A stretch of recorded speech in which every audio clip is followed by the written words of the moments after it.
Welcome to Aging for Life.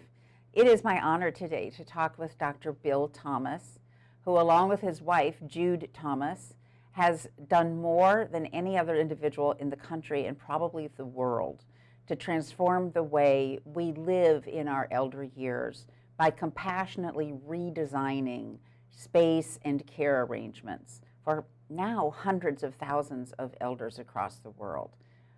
Welcome to Dr. Thomas.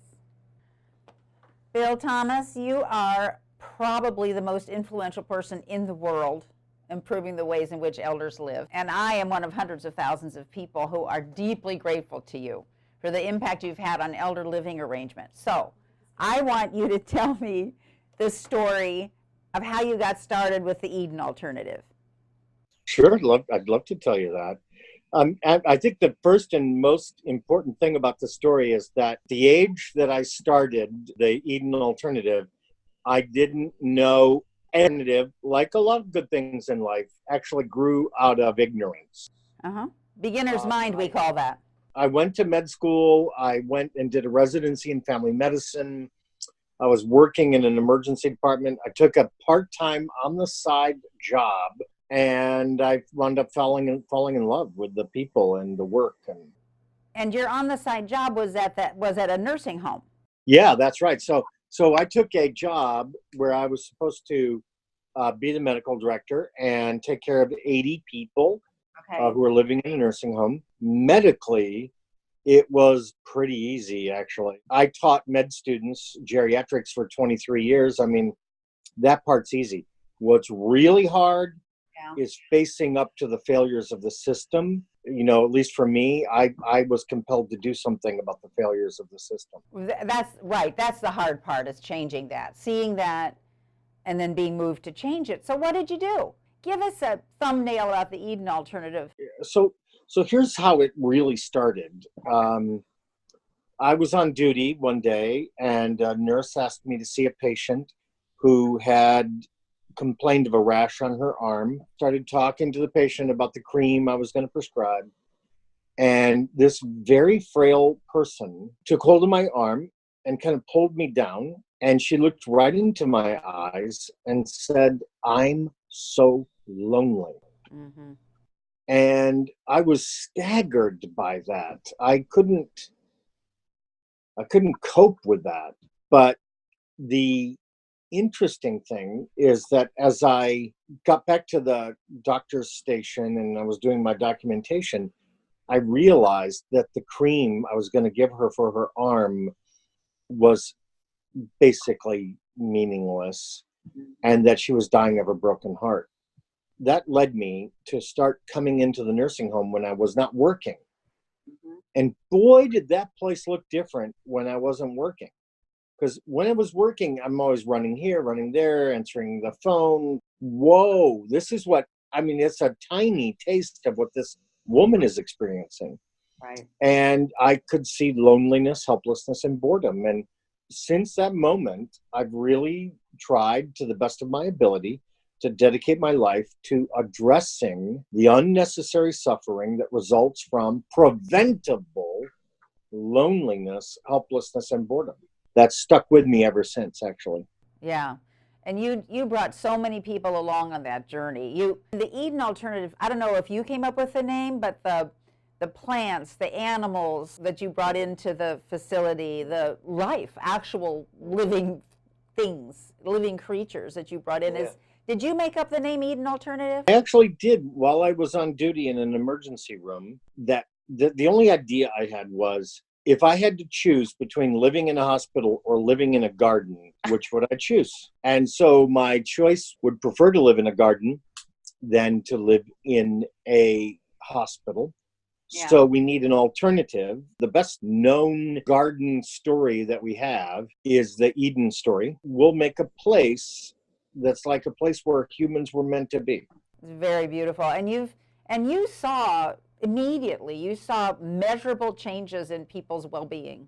I know, because we did research on this. Right. And we found the number of infections went down, the number of medications went down, the number of hospitalizations went down, the number of deaths went down. And I always said to my medical students and residents, if that was a pill that gave those kinds of results, I could like buy the entire Caribbean basin. You know what I mean? Like, Right. I wouldn't just have an island. I'd have lots of islands. Right.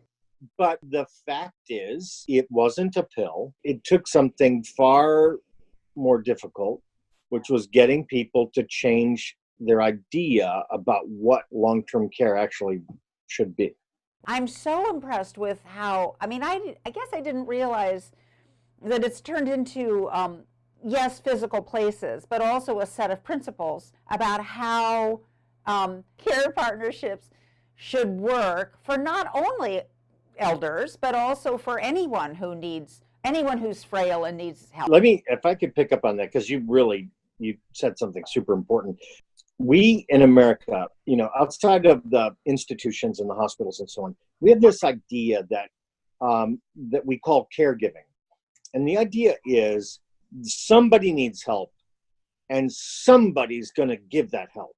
Right. And so there's a vulnerable person and a caregiver.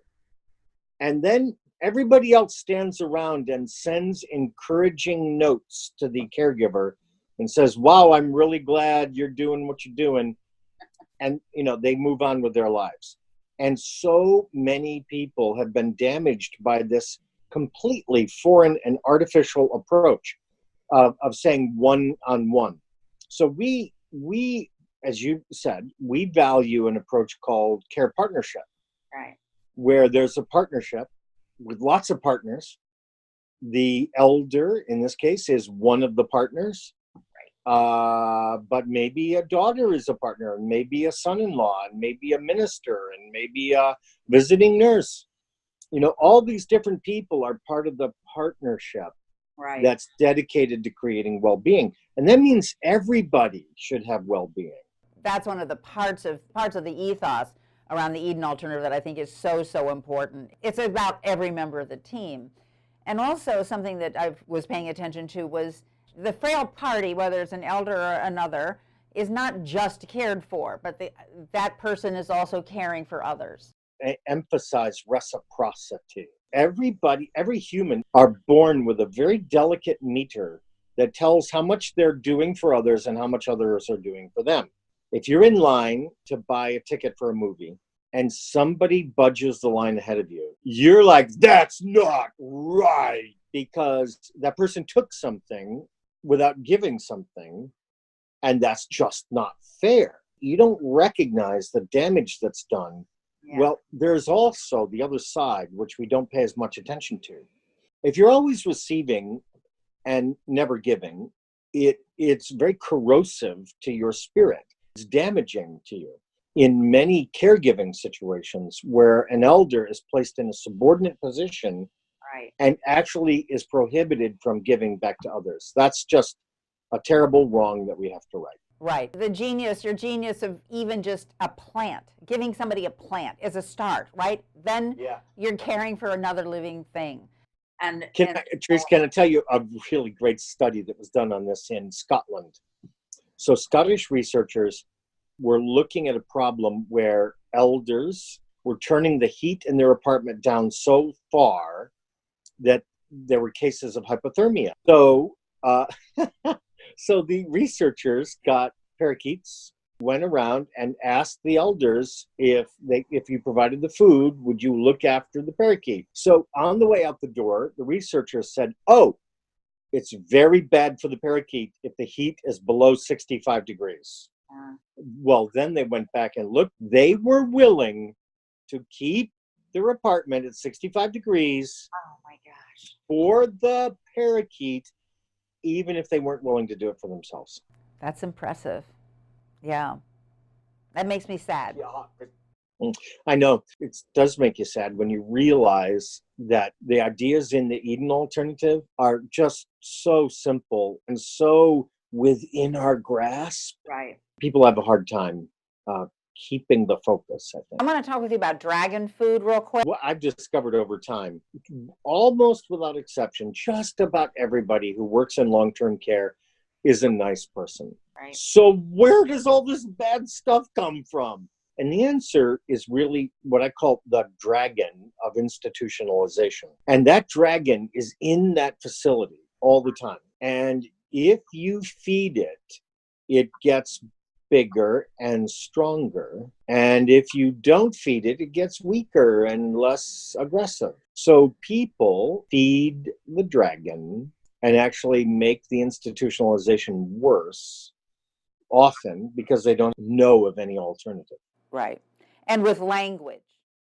With language that they use, which we use habitually, for instance, caregiver, as opposed to care partner. I'll give you one that basically everybody stumbles across, including myself sometimes. And that's the word still. We often use the word still to describe doings of older people, and we don't think about the consequences. So when you say, my mom's 90 and she still drives, what you're really saying is people who are 90 are admirable to the degree that they do the things that younger people do. And if they don't do that, then we look down on them.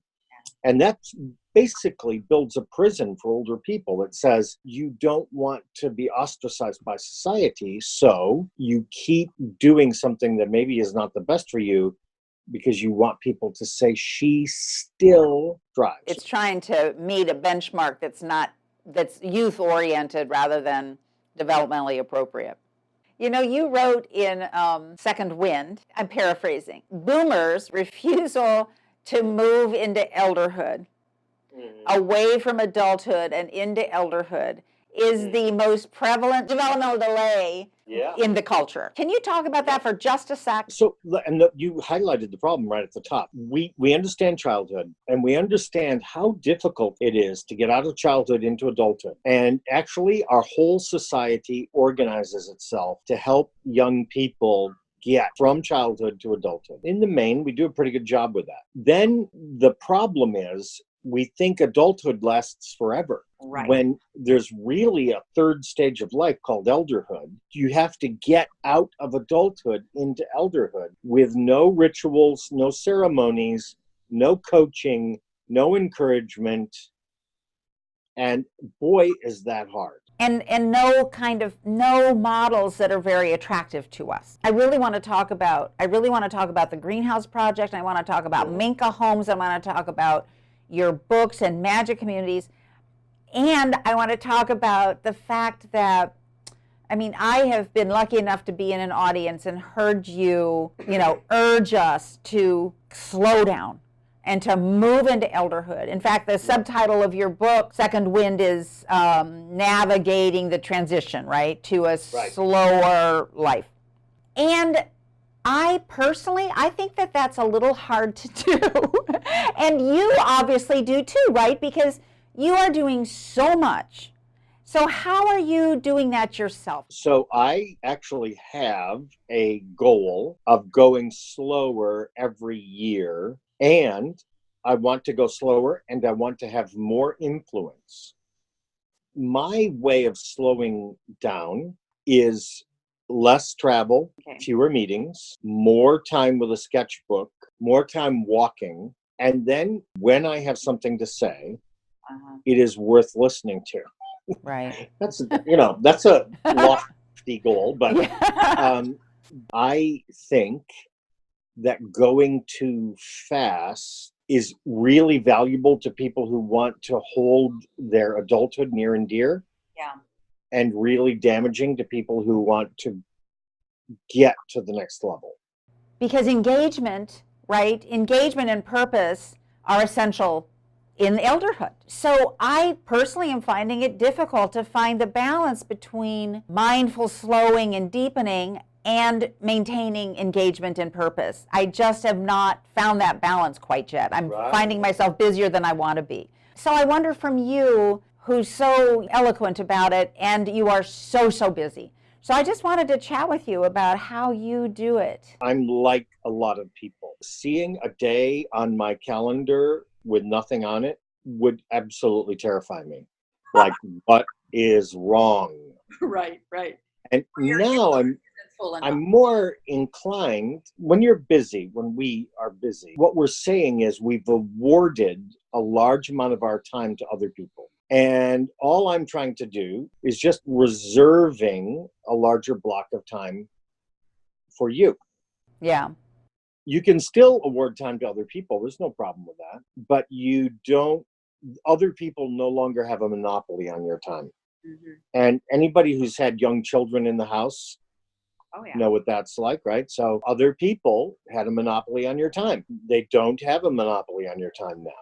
Yeah. So now it's up for you to make use of that time. So this is the dichotomy that a lot of people get tripped up on is if I'm busy, I'm valuable. If I'm not busy, I'm not valuable. I think that gap is really scary for a lot of people. Moving from agreed. like that super busyness. Our culture does equate busyness with importance. I mean, people brag about how busy they are, right? So, That's called humble bragging, right? right. Oh, I'm so busy, it's horrible. I'm so busy. The balance you're talking about before is how much time belongs to you, how much time belongs to other people. Right. You have 24 hours, figure it out. Bill, I cannot tell you how much I appreciate your spending time with me today. And I just want to give you one opportunity. I know that many people, Jude Thomas at the top, have contributed to the massive success, of these new models of elder living that you are pioneering. Do you want to call out a few people or organizations that you want to say it wouldn't have happened without so-and-so? Well, there's two people. A physician, one of the first geriatricians in America, named T. Franklin Williams. He brought an entire generation of people into a world of thinking seriously about aging. His spouse, Carter Williams, had her greatest impact by reaching out and connecting people in different areas that were doing cool things and creating a sense that we're all in it together. Carter and Frank are the people I think have had the greatest impact on the whole field of aging and the idea of aging and everything about it. Interesting. I'm so glad I asked. Thank you so much. Well, I love being with you, and this will not be my last time. You promise? Promise. All right. Love you. Thank you so much. Bye-bye. Bye-bye.